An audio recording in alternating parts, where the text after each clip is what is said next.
Hay un aluvión de demandas en contra de las órdenes ejecutivas. Hay mucha gente en la sociedad civil con derecho a impugnar lo que se ha impuesto a través de las órdenes, sus calendarios y sus fechas. Pero que no te quepa la menor duda, estas órdenes ejecutivas están bien pensadas y la mayoría de ellas van a avanzar. De hecho, probablemente la mejor estrategia haya sido sacarlas casi todas de golpe, lo cual complica el panorama de quienes quieren impugnarlas. Yo creo que eso es lo que está ocurriendo, pero no solo lo creo yo, también lo cree el profe Jonathan Turley, experto en todos estos temas de legislación, del acceso a la Constitución, a las leyes y a los procedimientos más importantes en los Estados Unidos. Esto es lo que él nos dice sobre las más recientes órdenes ejecutivas. Evidencia. Well, we saw a flurry of legal challenges immediately after Trump took office. But it's going to take more than a legal flash mob to reverse some of these measures. To some degree, Trump has been advantaged with the fact that we've had divided government in Congress, which meant that many of the things that President Biden did, he did with executive orders. And what you can do by an executive order, you can usually undo by executive order. But this is really a flurry of executive orders that we're all trying to keep up with. I did glance at that recently minted EO, and it's very interesting. One of the things that he asks the Department of Education and the Justice Department to look at is to fully enforce the Harvard decision by the Supreme Court. That was the decision that ended affirmative action in the admissions process. There have been complaints that universities had already prepared for the next round to circumvent the impact of that decision. Trump is ordering the departments to get on that, to use their powers, including their investigatory powers, determine if there's circumvention occurring, and that is the view of some after the Supreme Court handed down its historic ruling. Once again, this is within the navigational beacons for executive orders. They don't have binding legal authority, but they are basically directions to federal agencies.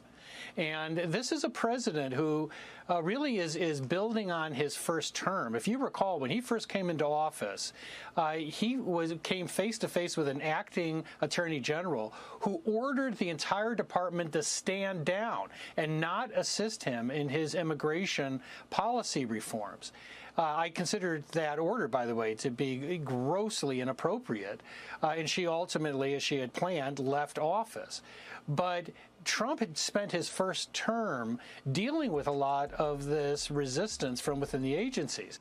Trump pasó su primer mandato lidiando con la resistencia de las agencias federales.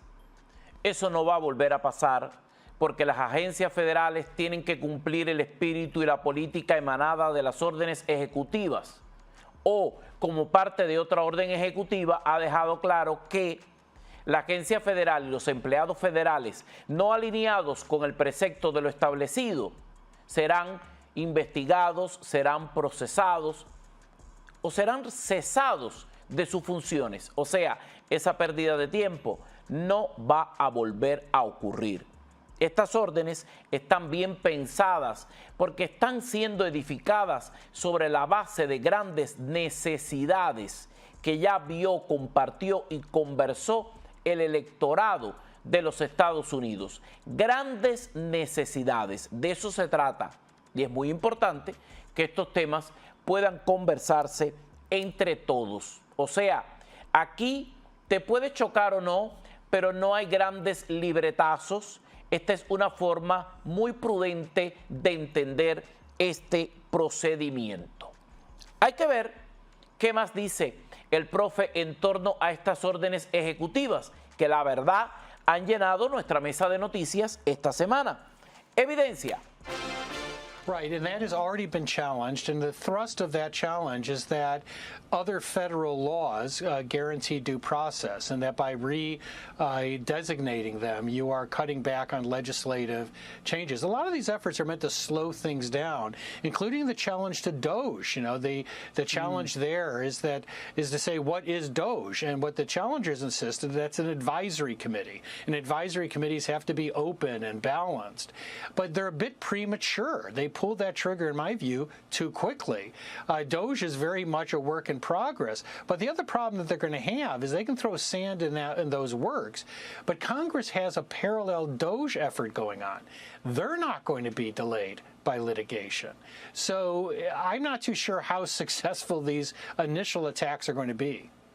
Well, Jonathan, this will be a pace that we haven't seen, and I don't think we didn't see it first term. But they know the territory now. They know the challenges. And do you agree with my assessment that each of these orders was reviewed by their legal team and they understood that these lawsuits were going to be challenged? And I don't think a single one of them was issued without that in mind.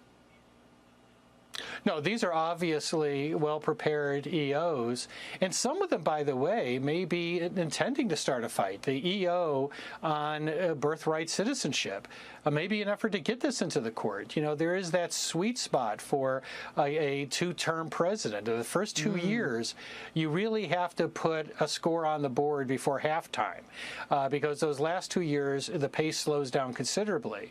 And so they may want this in court so that they can get that resolved, and if necessary, start a constitutional amendment process. El proceso constitucional está ahí y la gente va tomando nota, y esto está muy pensado. Cuando hay un control de las agencias federales, esto funciona. Si las agencias federales tienen una interpretación distinta de lo que dice la orden, esto no va a ningún sitio. Por lo tanto, las agencias federales tienen que estar en función de lo que se está pensando, o de lo contrario, no se llega a ningún sitio. Es impresionante lo que él cuenta, lo que él dice y cómo funciona en la actualidad. El entendimiento es grande y esto tiene ramificaciones. Yo les tengo otro ejemplo. El Senado de los Estados Unidos acaba de aprobar una ley que exige que se pueden detener a los indocumentados acusados incluso por delitos menores, porque se entiende que si usted está completamente indocumentado, debe tener un récord libre de polvo y paja. Hay un informe en el que se está contando qué fue lo que se aprobó con carácter de ley sobre este tema en el Senado. Así lo cuentan. Evidencia. Las promesas de campaña de Donald Trump empiezan a tomar forma en el legislativo. Mientras el presidente firmaba decretos para frenar la migración irregular, el Senado de Estados Unidos aprobó un proyecto de ley que ordena detener a migrantes indocumentados acusados de delitos menores.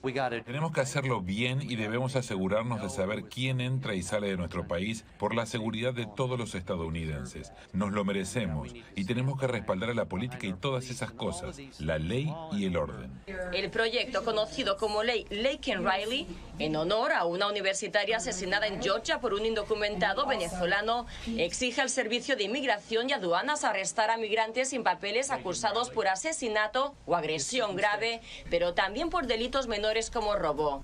El proyecto, que fue impulsado por la mayoría republicana, contó con el apoyo de numerosos demócratas, primero en la Cámara Baja y posteriormente en el Senado, causando divisiones entre la bancada opositora.